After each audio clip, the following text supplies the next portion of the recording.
The U.S. is on an unsustainable fiscal path. The U.S. federal government's on an unsustainable fiscal path, and that just means that the debt is growing faster than the economy. I have the sense this worries you very much. Over the long run, of course it does. You know, we're borrowing from future generations. It's time for us to get back to putting a priority on fiscal sustainability, and sooner is better than later.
Beneath the glitter and glamour of Hong Kong, there's staggering inequality and a crippling housing crisis.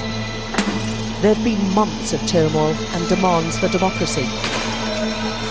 The violence has hit Hong Kong's reputation and economy, but the authorities are blaming the unrest on one of their most dirty secrets, the scandal of the coffin home dwellers. Many of them are deeply ashamed of their circumstances and ask us not to identify them. They're part of an army of Hong Kongers living below the poverty line in the world's most expensive city, where affordable housing is out of reach to many. This tiny home has been built in the gap between the lift shaft and the supporting walls, and the family and their 6-month-old baby boy basically live on this bed together. They've been here for 4 years, and for this they pay the equivalent of around £1,500 British a month. It's a struggle for survival, and the protests have hit both the Hong Kong economy as a whole, but this family's pay packet too. Do you think the protests will end up with you getting better housing? I don't know.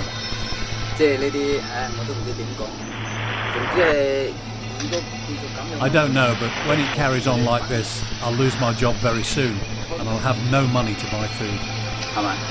But there are plenty worse off than him. All of these are homes, top and bottom. They can just about fit one narrow single mattress. It is small, not even long enough for someone to lie down in, and there are 15 of these in this one room. Take a look inside one of them. It's not even 2 square metres, a home which will cost several £100s per month to rent. And most of the people here earn very little and rely on housing subsidies. This is the dark underbelly of Hong Kong, and understandably it's very difficult for outsiders to get access to them. We only managed it by building up trust with some of the residents. There are an estimated 200,000 people living like this in Hong Kong, and the fight on the streets for votes is said to be central to bolstering the human rights here, which should lead to better living conditions. The coffin home dwellers themselves feel helpless and forgotten by the government and the protesters. This man's been waiting for better housing for 10 years and lived in this box for 3.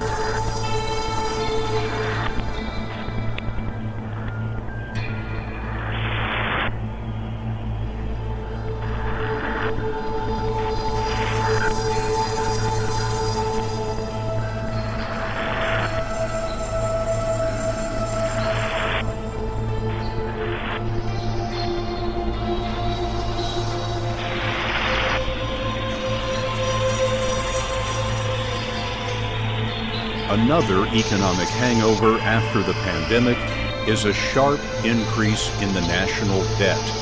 30 years from now, it is projected to be $144 trillion, or $1 million per household. How do you assess the national debt? We mostly try very hard not to comment on fiscal policy and instruct Congress on how to do their job when actually they have oversight over us.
טוב, אז אנחנו נכנסים עכשיו למנהרה הגדולה הזאת, המנהרה הטכנולוגית. חלק מהתשתית שנשארה כאן, השרתים, ה-DVRים.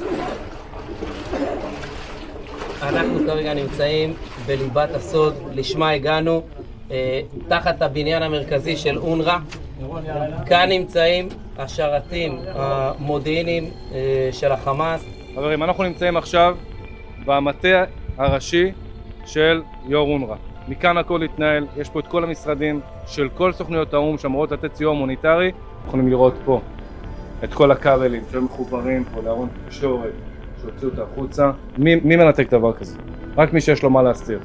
ויש פה כבלים שאתם יכולים לראות שיורדים כלפי מטה בתוך התת-קרקע, מנותקים, לא השאירו פה שום דבר מחובר כמעט שאפשר, כל מה שהם הספיקו לחתוך.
太顶了。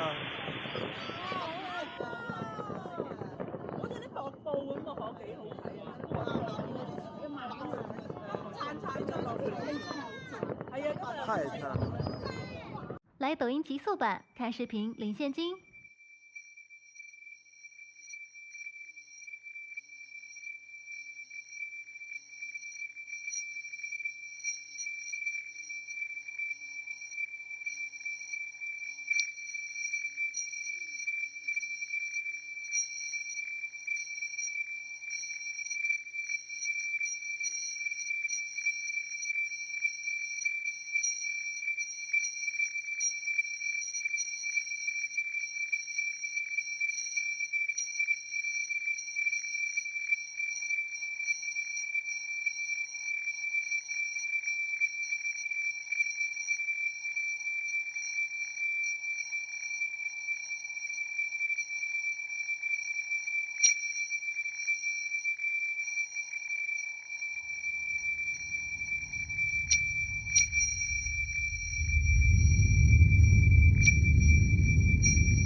By now, you probably know about Anheuser-Busch's debacle putting transsexual Dylan Mulvaney on Bud Light cans and Target's Pride Tuck-friendly swimwear and accessories line. Those decisions have cost the two companies to lose at least $25 billion in stock value. And it makes you wonder why their CEOs still have their jobs.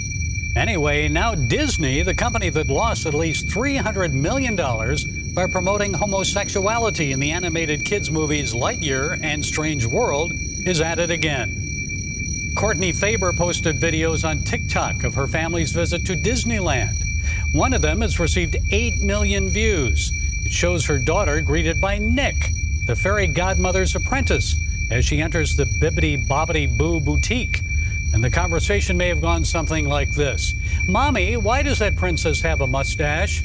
Oh, honey, because some princesses are boys. Well, how about them watching a new show about an 18-year-old impregnated by Satan? That's Disney's latest project.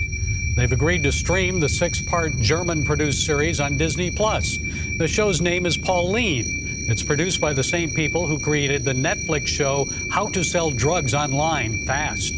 The producers say Pauline is, quote, close to their hearts. They're thrilled that Disney loves the coming-of-age story as much as we do.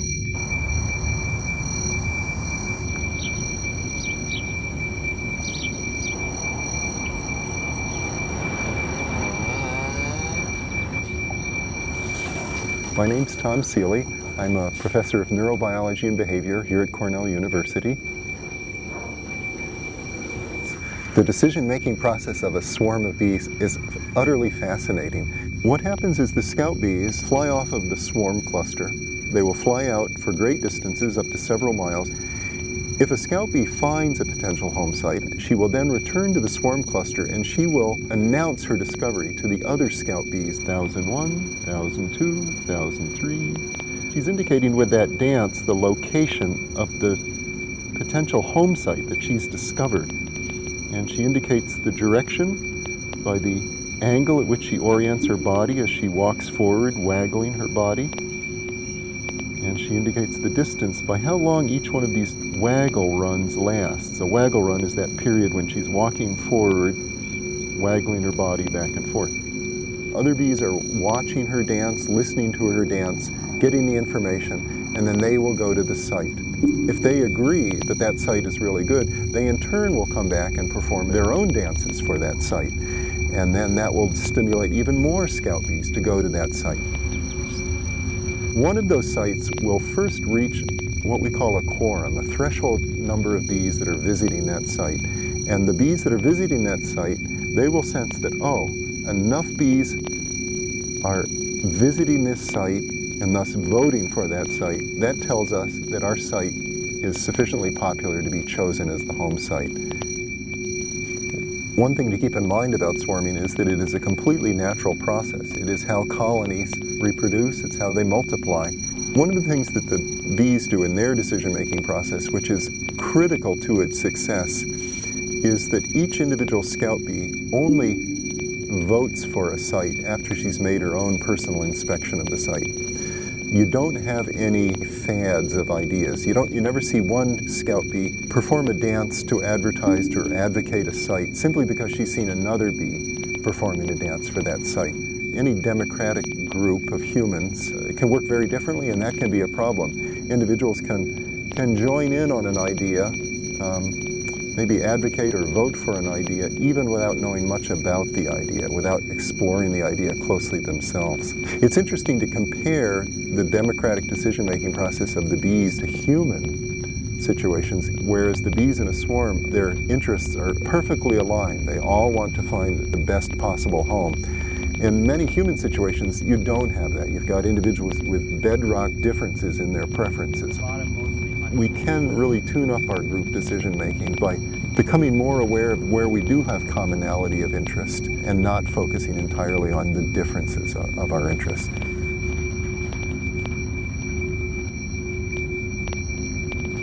I know a lot of people are skeptical about the application of these ideas of bees to humans. I mean, after all, should we use bees as management gurus for humans? Not necessarily, but I think it's intriguing and I think it's inspiring to look to see where we can extract some of the things the bees are doing to our own situation. Because there are times where humans' interests do align.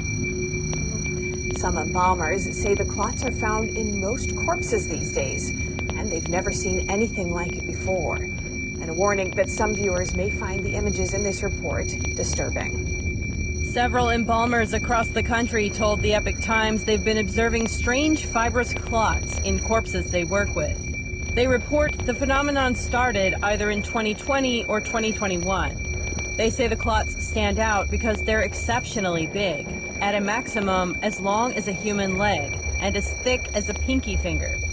The embalmers also say that clots in corpses have become much more common. One embalmer said he finds them in 50 to 70% of all corpses he works with these days, up from 5 to 10% prior to the pandemic. It's not yet known if the new clots are caused by COVID-19, the vaccines, or something different. However, many of the embalmers say from what they found, it seems like the clots are connected to the vaccine. Some doctors speculate that the spike protein used in the vaccines can cause string-like structures which the body doesn't break down. The clots found are lacking iron, potassium, magnesium, and zinc, which according to experts shows that these aren't just normal post-mortem clots, because normal human blood always has those nutrients.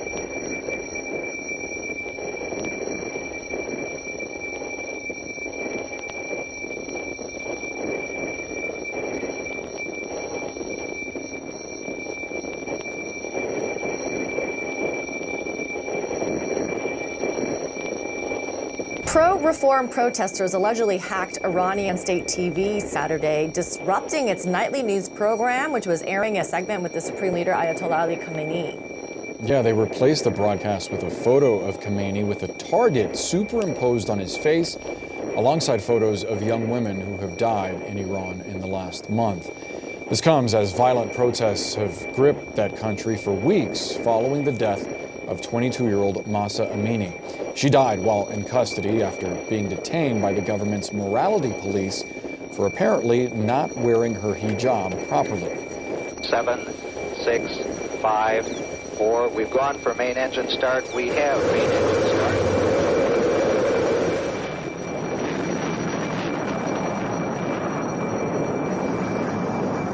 Ladies and gentlemen, rock and roll.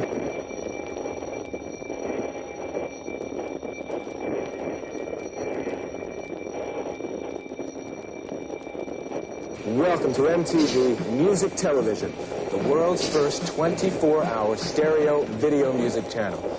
Just moments ago, all of the VJs and the crew here at MTV collectively hit our executive producer, Sue Steinberg, over the head with a bottle of champagne, and behold, a new concept is born. The best of TV combined with the best of radio. Now, starting right now, you'll never look at music the same way again. We'll be right back to introduce the other VJs and the other folks who are going to be with us on MTV. I'm Alan Hunter. I will be with you right after Mark. We'll be covering the latest in music news coast to coast here on MTV Music Television. I'm Martha Quinn. The music will continue non-stop on MTV Music Television, the newest component of your stereo system. Well, all right, I'm J.J. Jackson. I'll be sitting in with the latest video music performances the way they were meant to be. That's in stereo on MTV Music Television. You'll never look at music the same way again. Hi, I'm Nina Blackwood, and I'll be with you after JJ, right here on MTV, the world's first video music channel, all day, all night, in stereo. Are those guys the best? We all are so excited about this new concept in TV. We'll be doing for TV what FM did for radio. And let's get into it right now at MTV.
How does it feel to be a criminal? You're not answering my question.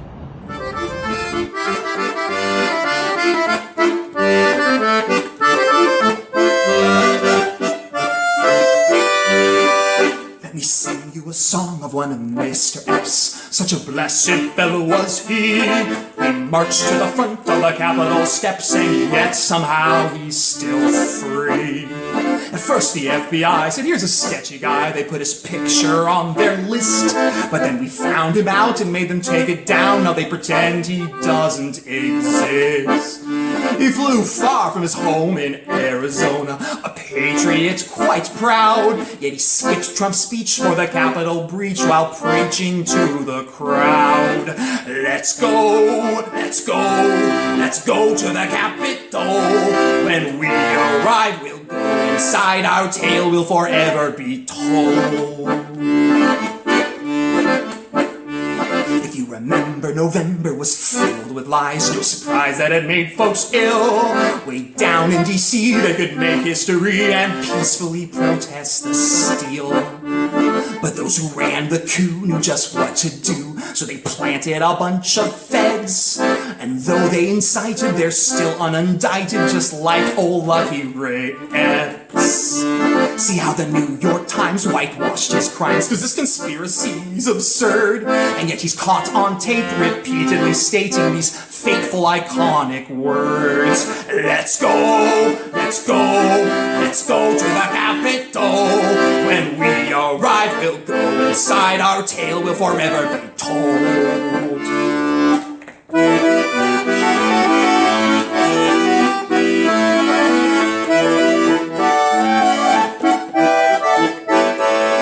Of course, the spooks won't say what they were doing that day, or if Epstein was their guy. Like the Gulf of Tonkin and 9/11, surely they'd never lie. You know it's not just Ray who showed up that day to instigate their plot. There were many agents who coordinated, yet none of them have been caught. I like the scaffold man who took his command, while Roseanne they beat to death.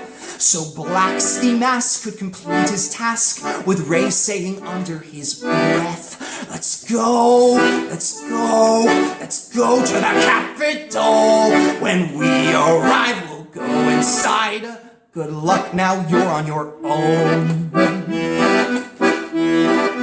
You know the guy they blamed for tearing down the gates was arrested without bail. But it's awful clear, Ray whispered in his ear, I hear they broke his face in jail. They clearly let them in so they could imprison them while Ray's staying at his ranch. They'll lock grandmas away for merely parading while the media give Ray carte blanche. Although they tried to lie and said an officer died and it caused some suicides, that was a message sent to tie a few loose ends for the Fedsurrection sacrifice. Let's go, let's go, let's go to the Capitol. When we arrive, we'll go inside, our tale will forever be told. Let's go, let's go, let's go to the Capitol. If we survive, we'll go inside, our tale will forever be, our tale will forever be, our tale will forever be told.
I owe $2,500 in my state taxes this year. I made over $100,000 last year, and I still can't afford anything. That is crazy. I know you're probably thinking, oh, $100,000, that's pretty good. In California? No. I'm moving in with my dad in about a month because prices and just living has gotten way too expensive. This is crazy. I've never had to owe taxes before, and now I owe $2,500. There has got to be another way to make money. Having a decent job doesn't get you anywhere. It's not getting me anywhere. I have nothing to show for $100,000.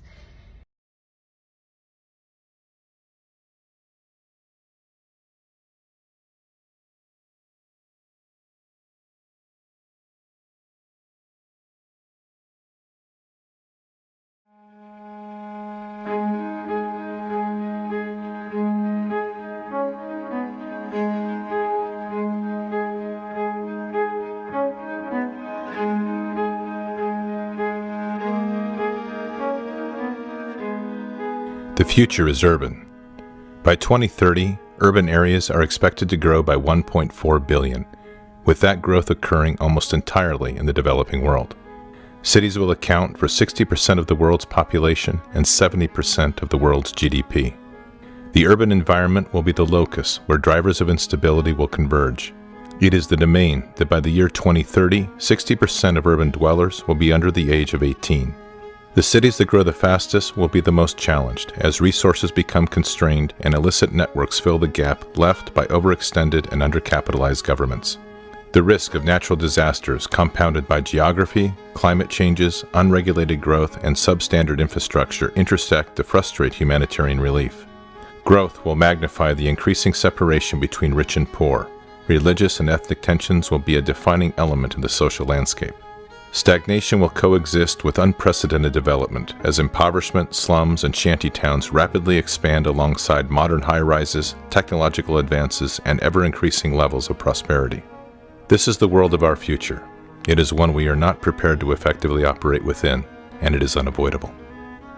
Megacities are complex systems where people and structures are compressed together in ways that defy both our understanding of city planning and military doctrine. It is an ecosystem that demands a highly agile and adaptive force to successfully operate within. Infrastructures will vary radically, with concentrations of high-tech transportation, globally connected air and seaports, contemporary water, utilities, and waste disposal intermixed with open landfills, overburdened sewers, polluted water, and makeshift power grids. Living habitats will extend from the high-rise to the ground-level cottage to subterranean labyrinths, each defined by its own social code and rule of law. Social structures will be equally challenged if not dysfunctional, as historic ways of life clash with modern living, ethnic and racial differences are forced to live together, and criminal networks offer opportunity for the growing mass of unemployed. This becomes the nervous system of non-nation-state, unaligned individuals and organizations that live and work in the shadows of national rule. Where physical domains can be seen, digital domains will have limitless potential to breed and expand without limit. Digital security and trade will be increasingly threatened by sophisticated illicit economies and decentralized syndicates of crime to give adversaries global reach at an unprecedented level. This will add to the complexities of human targeting, as a proportionally smaller number of adversaries intermingle with a larger and increasing number of citizens. The scale and density of these domains is daunting. In a city of 10 million, where you hold the support of 99% of the population, the remaining 1% represents a threat of 100,000. It is an environment of convergence, hidden amongst the enormous scale and complexity of the megacity. These are the future breeding grounds, incubators, and launching pads for adversaries and hybrid threats. Linked globally, these are man-made labyrinths that provide refuge and movement across the vast sections of these cities where alternate forms of governance have taken control. The advice of doctrine, from Sun Tzu to current field manuals, has provided two fundamental options. Avoid the cities, or establish a cordon to either wait out the adversary or drain the swamp of non-combatants and engage the remaining adversaries in high-intensity conflict within. Even our counterinsurgency doctrine, honed in the cities of Iraq and the mountains of Afghanistan, is inadequate to address the sheer scale of population in the future urban reality. From the streets of Aachen to the Citadel and Way, we have defeated adversaries who attempted to use urban terrain to their advantage. Urban conflict is written deep into the Army's histories. But in tomorrow's conflict, these megacities are orders of magnitude greater in complexity, and our current options do not meet strategic ends. Our future operations must allow us to rapidly return the city to the people. They will be too large and complex to isolate or cordon in their entirety, yet our soldiers will have to operate within these ecosystems with minimal disruption and flow. Our current and past strategies can no longer hold. We are facing environments that the masters of war never foresaw. We are facing a threat that requires us to redefine doctrine and the force in radically new and different ways. The future Army will confront a highly sophisticated urban-centric threat that will require that urban operations become the core requirement for the future land force. The threat is clear. Our direction remains to be defined. The future is urban.